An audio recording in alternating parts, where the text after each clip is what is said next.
Hello everyone, आज date है 15 जुलाई 2022 और द हिंदू न्यूज एनालिसिस में आपका स्वागत है। इस वीडियो में हम द हिंदू की इंपॉर्टेंट न्यूज़ को एग्जाम के पॉइंट ऑफ व्यू से डिस्कस करेंगे। नीचे डिस्क्रिप्शन बॉक्स में Telegram channel Volcano IAS academy का लिंक दिया हुआ है। आप Telegram channel Volcano IAS academy के साथ में जुड़ सकते हैं। वहाँ पर हर exam means UPSC, state PCS and other exams के पॉइंट ऑफ व्यू से काफ़ी इंपॉर्टेंट इन्फॉर्मेशन आप सभी के साथ में शेयर की जाती है। तो चलो स्टार्ट करते हैं। वीडियो को स्टार्ट करेंगे एक ज्योग्राफिकल मैप क्वेश्चन के साथ में। और आज आपका क्वेश्चन ये है कि कंचनजंगा नेशनल पार्क को आपको मैप में व्यू करना है। फिर इससे रिलेटेड हर इंपॉर्टेंट फैक्ट्स को एंड इन्फॉर्मेशन को कमेंट बॉक्स में टाइप करना है। कल हमने आपसे क्वेश्चन पूछा था प्राइम मेरिडियन को लेकर के। तो प्राइम मेरिडियन को अगर हम मैप में व्यू करें,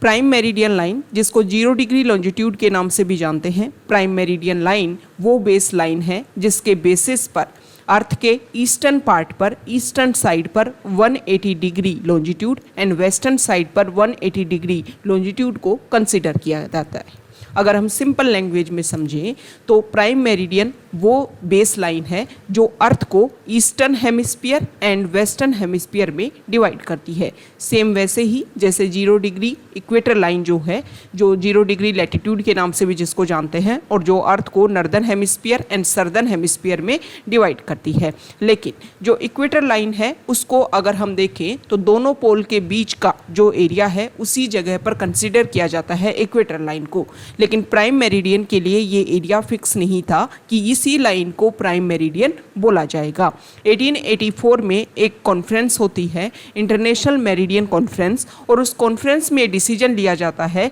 कि 0 डिग्री लॉन्जिट्यूड जो लंदन के पास में ग्रीनविच वाला एरिया जहां पर इंटरनेशनल ऑब्जर्वेटरी लोकेटेड है, उस एरिया से जो लाइन पास होती है उसी को 0 डिग्री या फिर प्राइम मेरिडियन कंसीडर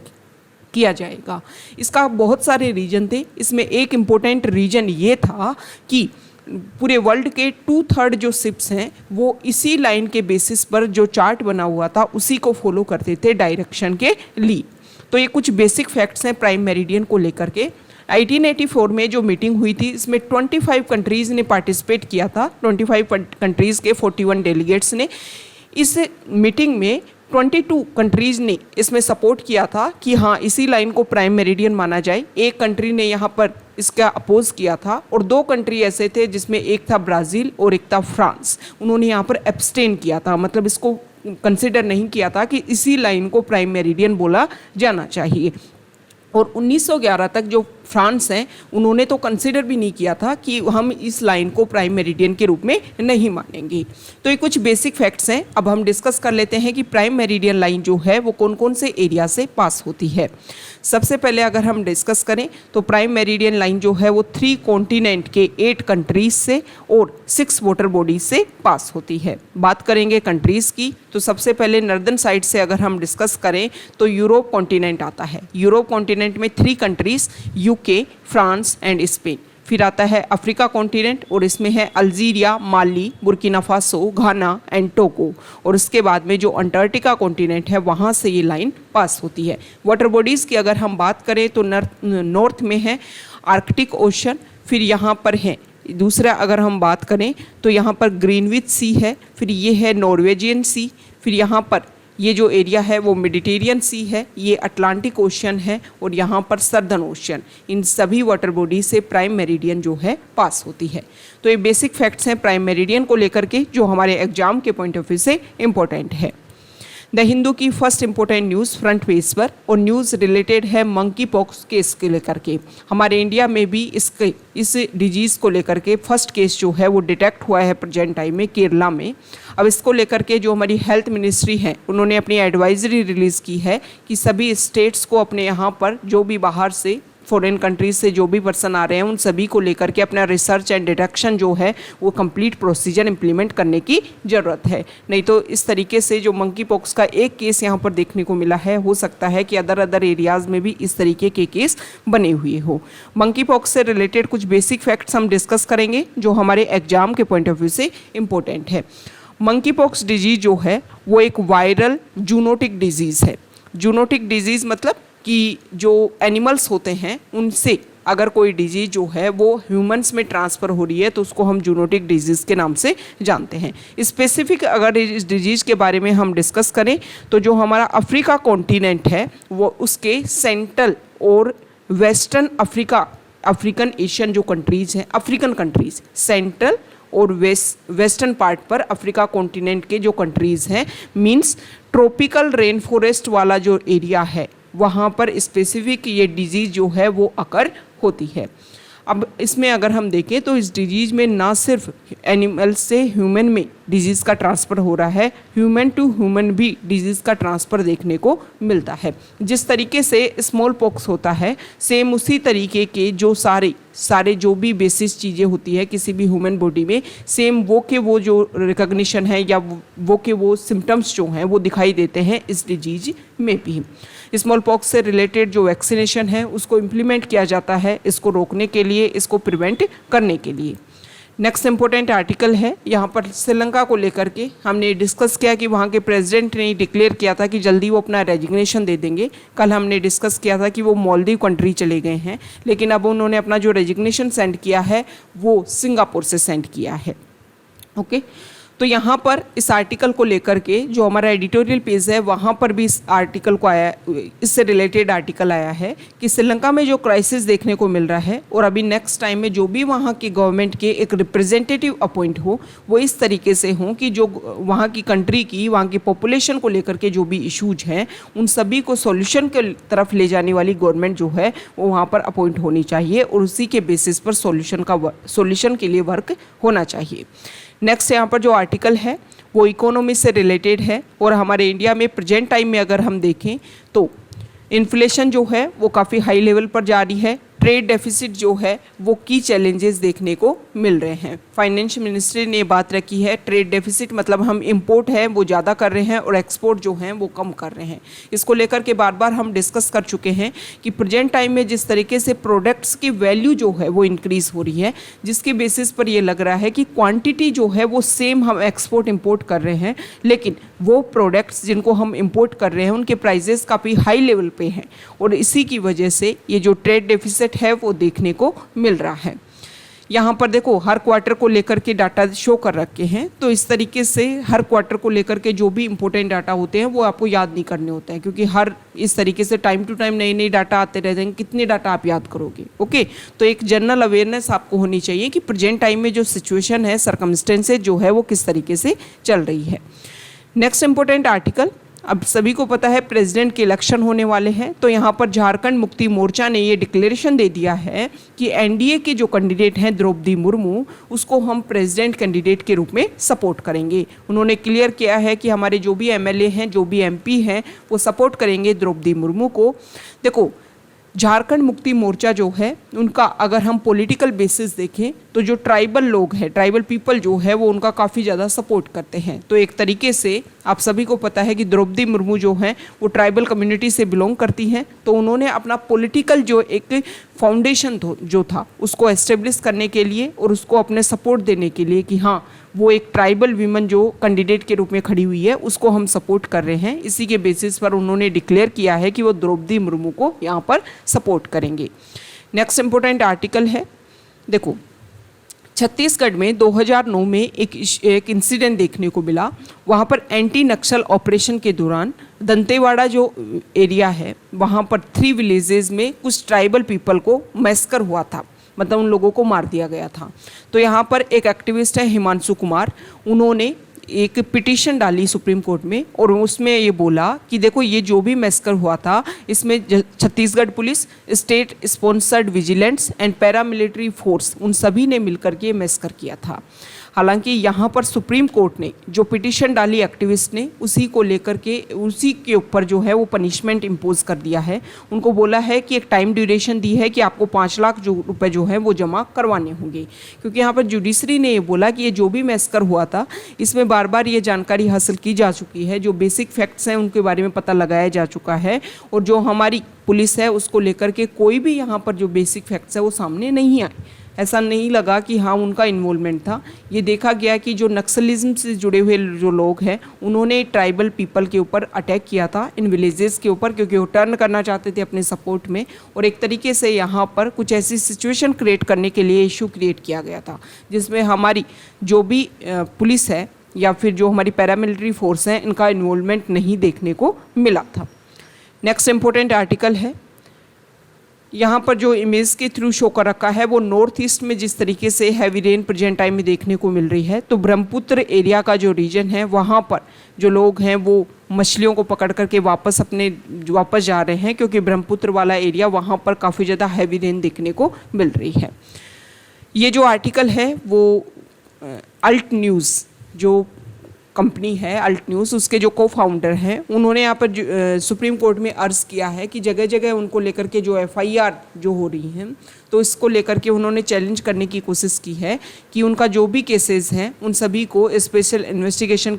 टीम के थ्रू उसको देखा जाए, और जो बार बार एक तरीके से अभी कुछ टाइम पहले उनको बेल भी ग्रांट हुई थी, लेकिन किसी अदर केसेस में रजिस्टर उनका होने की वजह से उनको जो बेल ग्रांट हुई थी उसका जो बेनिफिट है वो उनको नहीं मिल पाया था। तो ये जगह जगह उनको लेकर के जो केस रजिस्टर हो रहे हैं, जिसकी वजह से अगर एक जगह उनको बेल मिलती है तो दूसरे केस में उनको वहाँ पर अरेस्ट कर लिया जाता है। तो इसी के बेसिस पर ये बोला जा रहा है कि जो भी इश्यूज हैं उनको सोल्व किया जाए और एक कंपाइल फॉर्म में उसका जो रिजल्ट है वो निकल करके आना चाहिए। नेक्स्ट इंपॉर्टेंट आर्टिकल है एडिटोरियल पेज पर, और यहाँ पर जो फर्स्ट आर्टिकल है उसको हमने फ्रंट पेज पर श्रीलंका में जो क्राइसिस है उसी के बेसिस पर डिस्कस किया कि देखो वहाँ के जो गवर्नमेंट के जो रिप्रेजेंटेटिव हैं वो यहाँ से जा रहे हैं, तो अभी प्रेजेंट टाइम में जो भी इश्यूज है, जो भी फाइनेंशियल क्राइसिस है, फूड क्राइसिस है, उन सभी को रिप्रेजेंट करने के लिए गवर्नमेंट को इस तरीके से काम करना चाहिए कि जो उनके रिप्रेजेंटेटिव हो वो भी बेहतरीन हो, और जो भी प्रॉब्लम है गवर्नमेंट, जो भी वहाँ की पीपल पॉपुलेशन है, उन सभी की जो एस्पायरेशन है, जो भी उनकी होप है, उसके अकॉर्डिंग वहाँ पर काम होना चाहिए। नेक्स्ट इम्पोर्टेंट आर्टिकल है, अभी वर्ल्ड इकोनॉमिक फोरम ने जो ग्लोबल जेंडर गैप रिपोर्ट जो लेकर के आई उसमें इंडिया की जो रैंक आई है वो आप सभी को पता है कि 2022 के इंडेक्स में इंडिया की 146 कंट्रीज़ में 135 रैंक आई है। इसमें कुछ अदर बातें भी बताई हैं कि 2021 में इंडिया की रैंक थी 156 कंट्रीज़ में 140 रैंक। ओके, मतलब अगर हम देखें तो इम्प्रूवमेंट इंडिया में ज़्यादा देखने को नहीं मिला है। कुछ अदर सब इंडेक्स यहाँ पर पब्लिश हुए जिसमें हेल्थ एंड सर्वाइवल में इंडिया की जो रैंक है वो सबसे लास्ट में है। तो ये चीज़ें हमें शो करती हैं कि अभी भी फाउंडेशन लेवल पर, बेसिक लेवल पर जो डिफरेंस है वो एक तरीके से कंप्लीट नहीं हो पाया है, या उसमें भी अभी हमें चेंज करने की ज़रूरत है, तभी जा कर के हम इक्वलिटी को अचीव कर पाएंगे। यहाँ पर जो राइटर हैं उन्होंने कुछ बेसिक फैक्ट्स रखे हैं। सबसे पहले तो 2022 की जो गैप रिपोर्ट है उसी के बारे में बताया है कि अगर हम बात करें साउथ एशिया के कंट्रीज़ की तो इसमें से सिर्फ ईरान, पाकिस्तान और अफगानिस्तान ऐसे कंट्रीज़ है जिनकी रैंक इंडिया से नीचे आई है, नहीं तो other countries Bangladesh, Nepal, Sri Lanka, Maldives and Bhutan जो हैं उनकी, जो हमारे नेबर कंट्रीज़ हैं, उनकी रैंक इंडिया से काफ़ी अच्छी है। तो यहाँ पर हमें क्या करना होगा, हमें ये करना होगा कि जो भी इनइक्वलिटी है उसको हमें कम करके इक्वलिटी तक लेकर के जाना होगा। तो यहाँ पर यह बताया गया है कि एक तरीके से प्रेजेंट टाइम की जो प्रोग्रेस रिपोर्ट देखने को मिली है उसको 132 ईयर्स हो गए जिसको अचीव करने में। Okay, pandemic, war, economic crisis, इन सभी के बीच में जो जेंडर गैप जो है वो 68.1% के 20% पर जो एक तरीके से क्लोज हुआ है, जो गैप है वो अभी भी इतने लेवल तक बना हुआ है, इसको अचीव करने में भी हमें बहुत ज़्यादा टाइम लग गया। और साउथ एशिया की अगर हम बात करें तो इस टारगेट को अभी अचीव करने में हमें और ज़्यादा टाइम लगेगा। अब यहाँ पर इंडिया को लेकर के कुछ डाटा है। इंडिया को लेकर के अगर हम बात करें तो देखो इसमें सबसे पहले तो ये बता रखा है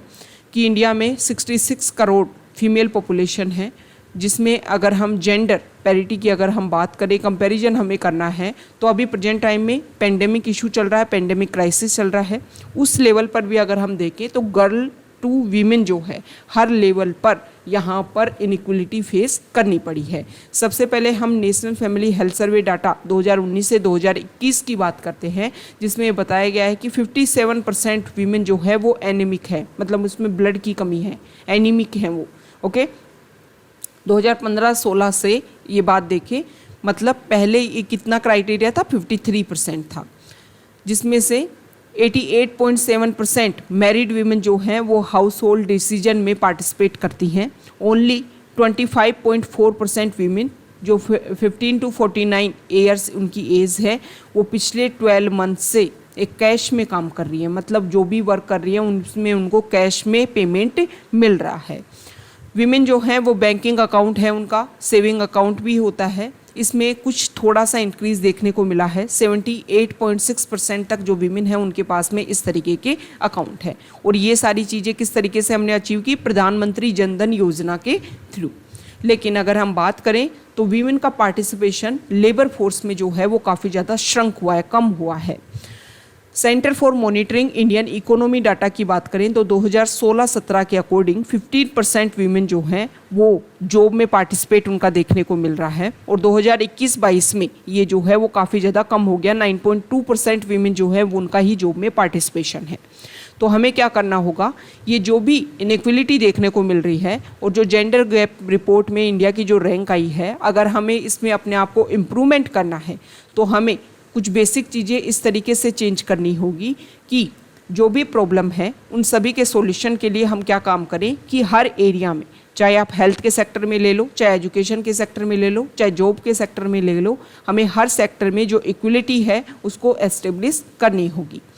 नेक्स्ट इंपॉर्टेंट आर्टिकल है, हमारी जो गवर्नमेंट है उन्होंने अभी ये डिसीजन लिया है कि नई डिसेबिलिटी पॉलिसी जो है उसका ड्राफ्ट रिलीज़ किया है। कुछ टाइम के लिए ओपन रखा है कि यहाँ पर जो लोग हैं वो अपनी रिकमेंडेशन यहाँ पर दे सकते हैं। ये जो नया ड्राफ्ट है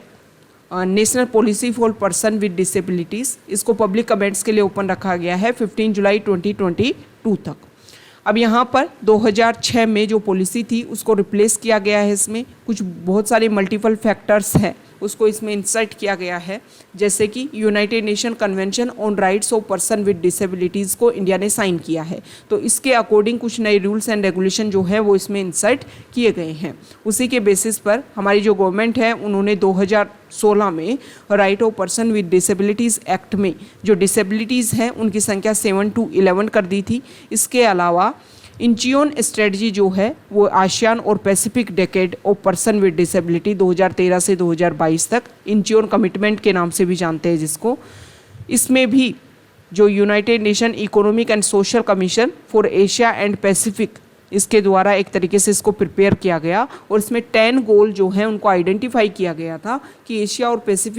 पैसिफिक जो कंट्रीज़ हैं वहाँ पर डिसेबल्ड जो पर्सन है उनके एम्पावरमेंट के लिए और उनके इंक्लूजन को अगर हमें इंश्योर करना है, जिससे के थ्रू हम SDG गोल्स 2030 को भी अचीव कर पाएंगे, उन सभी के लिए ये सारे जो कमिटमेंट्स हैं वो डिसाइड किए गए। तो अभी नई पॉलिसी जो बनी है उन सभी में इन सभी को इंसर्ट किया गया है। इस आर्टिकल में क्लियरली ये बोला गया है कि ये जो नई पॉलिसी है उसमें हर सेक्टर के लिए, एजुकेशन के लिए, जॉब के लिए और भी पब्लिक असेसमेंट के लिए, इन सभी के लिए डिसेबल्ड पर्सन के लिए क्राइटेरिया फिक्स किया गया है। सबसे इंपॉर्टेंट बात इस आर्टिकल में बोला गया है कि पॉलिटिकल इंक्लूजन डिसेबल्ड पर्सन का किस तरीके से हो, पॉलिटिकल अपलिफ्टमेंट किस तरीके से हो, इसके बारे में इस पॉलिसी में कुछ भी नहीं रखा गया है कि कितने लेवल पर हम जो है वो रिजर्वेशन देंगे पॉलिटिकल पार्टीज़ में या पॉलिटिकल सीट्स के लिए डिसेबल्ड पर्सनस को, इसके बारे में कुछ भी नहीं रखा गया है। सबसे इम्पोर्टेंट बात देखो,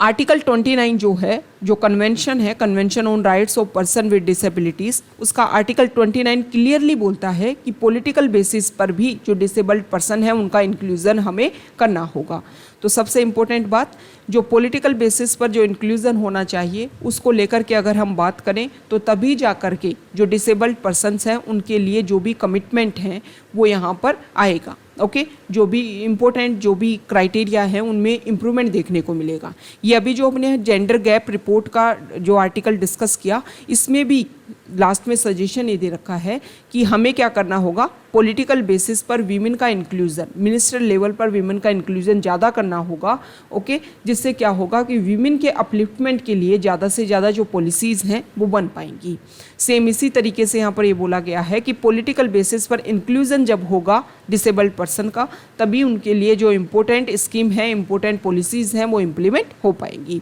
यहाँ पर तो ये बता रखा है कि इलेक्शन में भी बार बार ये बोला जाता है इलेक्शन कमीशन के द्वारा कि हम जो है वो डिसेबल्ड पर्सन के लिए भी हर बूथ एरिया हमारा जो भी प्रोसीजर है वो डिसेबल्ड पर्सन के लिए भी एक्सेस करते हैं। लेकिन अभी तक अगर हम बात करें तो जो भी हमारा प्रोसीजर है, जो भी हमारे कैंडिडेट्स हैं, उन सभी की लिस्ट जो है वो ब्रेल लिपि में नहीं बनाई जाती है, जिसके थ्रू जो डिसेबल्ड पर्सन है वो उसको इजीली एक्सेस कर पाई। और जो बूथ सेंटर हैं उनको भी इजीली एक्सेस नहीं करवाया जाता है डिसेबल्ड पर्सन के लिए। तो ये कुछ बेसिक इंफ्रास्ट्रक्चर में जो चेंजेस हैं वो हमें लाने की ज़रूरत है। और यहाँ पर कुछ एग्जाम्पल दे रखे हैं कि हमारे कुछ स्टेट्स जो हैं उन्होंने इस तरीके का जो प्रोसीजर है वो स्टार्ट भी किया है, जिसके थ्रू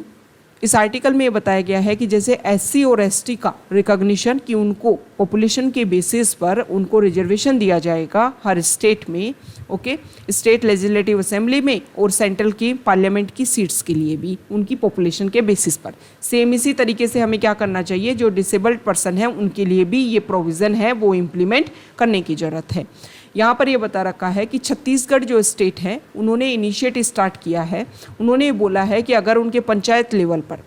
कोई भी डिसेबल्ड पर्सन जो है वो इलेक्ट होकर के नहीं आता है तो एक पर्सन को वो नॉमिनेट करेंगी, मतलब एक इनिशिएटिव स्टार्ट किया गया है। सेम इसी तरीके से जो हमारी स्टेट लेजिस्लेटिव असेंबली जो है और पार्लियामेंट जो है उनमें भी इंक्लूजन करना होगा, तभी जो हमारी सोसाइटी का इंटीग्रल पार्ट जो डिसेबल्ड पर्सन है उनका भी हर लेवल पर इंक्लूजन हो पाएगा।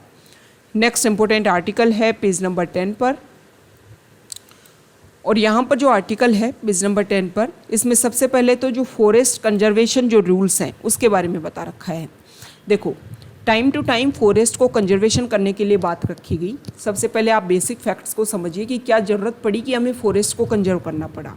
फॉरेस्ट कंजर्वेशन इसलिए किया गया कि फॉरेस्ट में जो भी ट्राइबल लोग रहते हैं उन सभी के जो भी राइट्स हैं उनको सिक्योर किया जा सके। तो टाइम टू टाइम इसको लेकर के नए नए एक्ट बनाए गए। 2006 में फॉरेस्ट एक्ट आया और उसके बेसिस पर ये डिसीजन लिया गया कि जो भी ट्राइबल्स हैं उनको लेकर के जो उनकी ग्राम सभा होगी उनके पास में राइट होंगे कि वो यहाँ पर अप्रूवल दें या ना दें। तो पहले यहाँ पर क्या डिसीजन होता था, पहले यहाँ पर होता था कि सेंट्रल लेवल पर जो है वो डिसीजन लिया जाएगा, फिर स्टेट लेवल पर, और फिर वो जो ट्राइबल है उनका इंक्लूजन होना चाहिए, उनकी हाँ या ना का काफ़ी ज़्यादा यहाँ पर इफेक्ट गिरता था। लेकिन अभी जो नए चेंज किए गए हैं इसमें बोला गया है कि देखो, फॉरेस्ट एरिया को अगर हमें चेंज करना है, यहाँ पर हमें कुछ कंस्ट्रक्शन एक्टिविटी करनी है, तो पहले सेंट्रल लेवल पर एक कमेटी बनेगी, वो डिसीजन लेगी कि हाँ ये होना चाहिए या नहीं होना चाहिए। अगर वो अपना यस में डिसीजन लेती है, फिर रिलेटेड उस स्टेट को ये जो रिपोर्ट है वो सेंड की जाएगी, और फिर जो स्टेट जो है वो भी इसको लेकर के रूल्स एंड रेगुलेशन बनाएगा। मतलब पहले ट्राइबल लोगों का जो इंक्लूजन देखने को मिलता था वो यहाँ पर रिमूव करने की कोशिश की जा रही है, उनके जो राइट्स हैं उनको स्नैच करने की कोशिश की जा रही है। किस तरीके से वो यहाँ पर उन लोगों को रिमूव करके उनको कहाँ पर सेटल किया जाएगा, इसके ऊपर कोई फोकस नहीं किया गया है नए रूल्स में। और इसी को लेकर के अभी प्रेजेंट टाइम में कांग्रेस के जो फॉर्मर मिनिस्टर रह चुके हैं Jairam Ramesh, environment minister, farmer environment minister, उन्होंने यहाँ पर प्रेजेंट टाइम की गवर्नमेंट के ऊपर एलिगेशन लगाए कि जिन राइट्स को सिक्योर करने के लिए एक्ट लाए गए थे, इन नए रूल्स में उन सभी को यहाँ पर क्या किया जाएगा, रिमूव कर दिया जाएगा। ओके, नेक्स्ट यहाँ पर जो आर्टिकल है, देखो 2019 के टाइम में, 19-20 के टाइम में हमारी जो सेंट्रल गवर्नमेंट है उन्होंने डिसीजन लिया कि हमारे नेशनल लेवल पर और स्टेट लेवल पर बहुत सारे लेबर लॉज हैं, उन सभी को इंक्लूजन किया जाए और 4 सेक्टर में उनको डिवाइड कर दिया जाए। ओके, क्योंकि लेबर जो है वो कंकरेंट सब्जेक्ट है, मतलब स्टेट और सेंटर दोनों इस पे लॉ बना सकते हैं। तो यहाँ पर सेंटर ने लॉ बनाया, लेकिन अभी जो स्टेट्स हैं वो किस तरीके से इसको इम्प्लीमेंट करेंगे, वो किस तरीके से अपने रूल्स को यहाँ पर फ्रेम करेंगे, इसके बारे में कोई भी रियलिटी सामने नहीं आई है, तभी जाकर के लेबर कोड जो हैं वो अभी तक इम्प्लीमेंट नहीं हो पाए हैं। नेक्स्ट इंपॉर्टेंट आर्टिकल है पेज नंबर 11 पर, और यहाँ पर जो आर्टिकल है वो हमारे कोर्ट में जिस तरीके से केसेस की संख्या बढ़ती जा रही है, अभी 1-2 दिन पहले द हिंदू में कंप्लीट टेक्स्ट पेज पर कंप्लीट डाटा शो किए गए थे, जिसमें कंप्लीटली बताया गया था किस तरीके से इंडिया में केसेस जो हैं वो बर्डन क्रिएट होता जा रहा है। तो इस आर्टिकल में कुछ यहाँ पर सजेशन दे रखे हैं जो हमारे लिए इम्पोर्टेंट हैं। सबसे पहले तो यहाँ पर ये बता रखा है कि किसी भी केस को डिसीजन, किसी भी केस का जो स्टार्टिंग है उसमें से 40% ऐसे केसेज हैं हमारे इंडिया में जिसको 3 साल लग जाते हैं स्टार्ट होने में, लेकिन दूसरे कंट्रीज़ ऐसे हैं जहाँ पर 1% केसेज ऐसे हैं जिनको कुछ टाइम लगता है कि कुछ टाइम के बाद में उनका डिसीजन आता है, लेकिन हमारे इंडिया में 40% केसेज ऐसे हैं जिनका 3 इयर्स बाद में ही कुछ डिसीजन देखने को मिलता है। तो यहाँ पर कुछ सजेशन की अगर हम बात करें, सबसे पहले तो देखो ये बता रखा है कि जितनी भी हमारी सीट्स हैं, जजेस की जो संख्या है, क्योंकि सबऑर्डिनेट जो कोर्ट्स हैं वहाँ पर जो है वो एक प्रोसीजर, एक एग्ज़ाम के प्रोसीजर के थ्रू वहाँ पर जो है जजेस को इंक्लूड किया जाता है। हाई कोर्ट और सुप्रीम कोर्ट में जजेस को इंक्लूड करना है तो जुडिशरी इसमें इंपॉर्टेंट रोल प्ले करती है। तो हमें क्या करना है कि पहले तो जो भी वैकेंट सीट्स हैं उनको हमें फिल करना होगा। दूसरा यहाँ पर ये बोला गया है कि हमें कुछ सीट्स जो हैं वो इंक्रीज़ करनी होगी, जैसे कि जो हमारे CGIN उन्होंने ये बोला कि देखो हमारी जो स्ट्रेंथ है वो डबल करने की ज़रूरत नहीं है, या ऐसा नहीं है बहुत सारी स्ट्रेंथ हमें बढ़ानी है, सिर्फ जितनी स्ट्रेंथ है उसका 20% हमें हाइक करने की ज़रूरत है, जिसकी वजह से जो केसेस हैं उनको हम जल्दी ख़त्म कर पाएंगे। दूसरा यहाँ पर एक तो जो वैकेंट सीट्स हैं उनको फिल करना है, थोड़ी सी जो सीट्स है वो हमें इंक्रीज़ करनी है। दूसरा हमें क्या करना है कि जो हमें कंप्यूटर एल्गोरिदम जो है उसको फॉलो करना है, मतलब टेक्नोलॉजी का यूज़ करके जो केसेस है उनको कौन से केस कौन से जज को दिया जाएगा, कौन सी बेंच को दिया जाएगा, इसमें कंप्यूटर एल्गो जो है उसको हम यूज़ कर सकते हैं। दूसरी बात यह है कि कोविड के टाइम में हमने देखा कि ई-कोर्ट्स जो है वो काफ़ी ज़्यादा अवेल हुए, तो उस टेक्नोलॉजी का अभी भी हम यूज़ कर सकते हैं। ओके, दूसरा यहाँ पर क्लियरली ये बोला गया है कि टाइम टू टाइम कमिटीज़ ने रिकमेंडेशन दी है कि इलेक्ट्रॉनिक बेसिस जो भी टेक्नोलॉजी है उनका यूज़ किया जा सके, और उन सभी को अगर हमें यूज़ करना है तो जो भी कमिटीज़ ने जो रिकमेंडेशन दी है वो हमें इम्प्लीमेंट करनी होगी। ओके, तो ये कुछ चेंजेस हैं जिसको अगर हम चेंज करें तो जो 3 इयर्स का गैप देखने को मिलता है 40% केसेस में, वो संख्या काफ़ी ज़्यादा रिड्यूस हो जाएगी। अंडर ट्रायल जो केसेस हैं वो ख़त्म हो जाएंगे, या तो पनिशमेंट होगा या जो भी इसमें पर्सन है जो भी इन्वॉल्व है उसको छोड़ दिया जाएगा, जिससे मतलब जो हमारी जेल्स हैं, प्रिजन जो हैं, उन पर जो भी बर्डन क्रिएट होता है वो भी क्रिएट नहीं होगा। ओके, तो इन सारे इश्यूज को हम सोल्व कर सकते हैं अगर हम जुडिशरी को हेल्दी तरीके से जुडिशरी में इंटरवीन करें और इन इश्यूज को सॉल्व करने की कोशिश करें। नेक्स्ट इंपॉर्टेंट आर्टिकल है पेज नंबर 12 पर, और यहाँ पर जो आर्टिकल है देखो, इस आर्टिकल में के वेणुगोपाल जो हमारे अटॉर्नी जनरल है उन्होंने ये बोला है कि दिल्ली के जो एक्स जज हैं और इसके अलावा 2 यहाँ पर एडवोकेट हैं,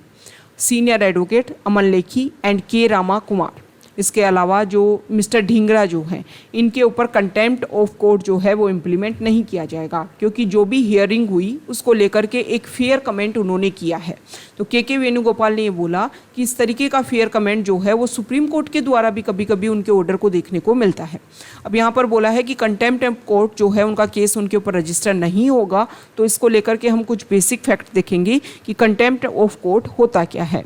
हमारा कॉन्स्टिट्यूशन जो है, कॉन्स्टिट्यूशन में आर्टिकल 129 के बेसिस पर यह बोला गया है कि जो सुप्रीम कोर्ट है उसके पास में पावर है कंटेम्प्ट ऑफ कोर्ट की। ओके, तो देखो 1971 में कंटेम्प्ट ऑफ कोर्ट एक्ट जो है वो लाया गया था, जिसके बेसिस पर ये डिसीजन लिया गया था कि जो हमारी जुडिशरी है उसकी मेजेस्टी, उसकी रेस्पेक्ट को हमें बनाए रखना है। ओके, तो देखो सुप्रीम कोर्ट ने कुछ टाइम ये बोला था कि कंटेम्प्ट ऑफ कोर्ट जो है वो एक तरीके से जो हमारी सुप्रीम कोर्ट है उसका इंटीग्रल पार्ट है, उसको आप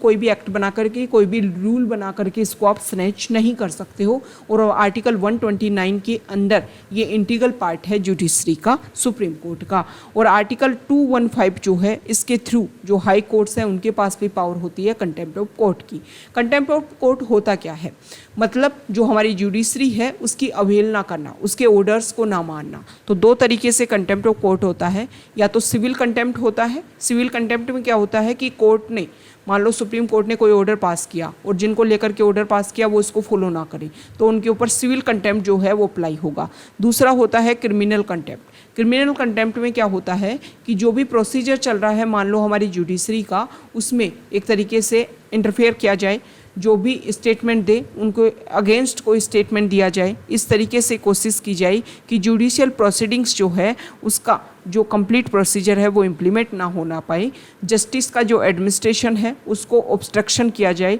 इसके अलावा अगर हम देखें तो जो हमारी कोर्ट की जो अथॉरिटी है उसको स्कैंडलाइज करने की कोशिश की जाए, तो इन सभी के बेसिस पर क्रिमिनल कंटेम्प्ट जो है वो अप्लाई होता है।